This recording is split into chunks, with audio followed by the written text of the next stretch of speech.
Hello बच्चों, let's read the question. The question said that the concentration of reactant and product become equal when equilibrium is attained. Okay, तो हमसे पूछा जा रहा है बच्चों कि the concentration of reactant and product become equal when equilibrium is attained. मतलब कि जब equilibrium attained होगा तो जो concentration होगा reactant का एंड प्रोडक्ट का क्या वो इक्वल होगा। तो आइए बच्चों चेक करते हैं एंड फर्स्ट ऑफ ऑल बात करते हैं की कॉन्सेप्ट की। की कॉन्सेप्ट तो बेसिकली ये क्वेश्चन आया बच्चों केमिकल इक्विलिब्रियम से। Okay, chemical equilibrium. Okay, and at equilibrium होता क्या है, आप यहाँ पे बोल सकते हो the when the equilibrium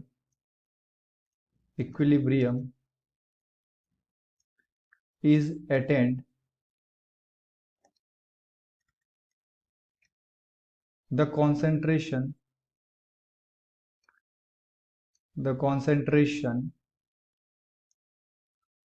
of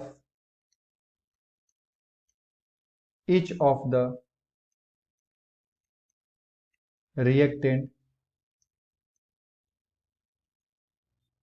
and and product may or may or may not be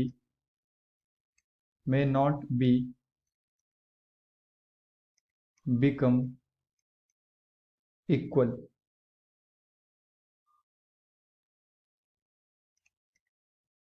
Okay, when the equilibrium is attained, the concentration of each of the reactant and product may or may not be become equals. Yes, हो भी सकता है और नहीं भी हो सकता है। सपोज दैट कि मेरे पास एक रिएक्शन है, ए से बी गया।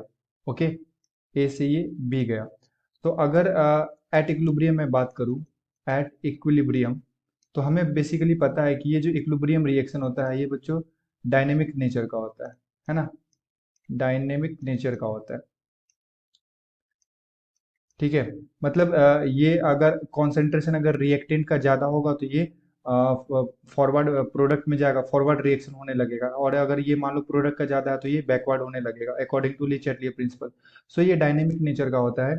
तो हम ये नहीं बोल सकते कि एट इक्विलिब्रियम टाइम जो हमारा कॉन्सेंट्रेशन रिएक्टेंट का और प्रोडक्ट का होगा वो एग्जैक्ट इक्वल होगा। ये इक्वल हो भी सकता है, मे बी इक्वल और may not be equal. Okay, according to Le Chatelier principle. But यहाँ पे मैं एक चीज बोल सकता हूँ कि जब भी हमारे पास इक्विलिब्रियम रिएक्शन होगा तो rate of forward reaction, okay, is equal to rate of backward reaction. Rate जो है वो इक्विलिब्रियम पे इक्वल हो सकता है, जितना स्पीड में ये फॉरवर्ड जाएगा उतना ही ये स्पीड से ये बैकवर्ड भी जाएगा। ठीक है, ताकि इक्विलिब्रियम मेंटेन रहे। So rate of forward reaction equal to rate of backward reaction, but we can not comment on the concentration of reactant and product. Okay, concentration of reactant and product पे मैं comment नहीं कर सकता क्योंकि ये जो equilibrium reaction है ये डायनेमिक नेचर का होता है बच्चों। So at equilibrium time the concentration of reactant may be equal or may not be equal to the concentration of product. Okay, I hope you will be understood it well. Best of luck. Thank you.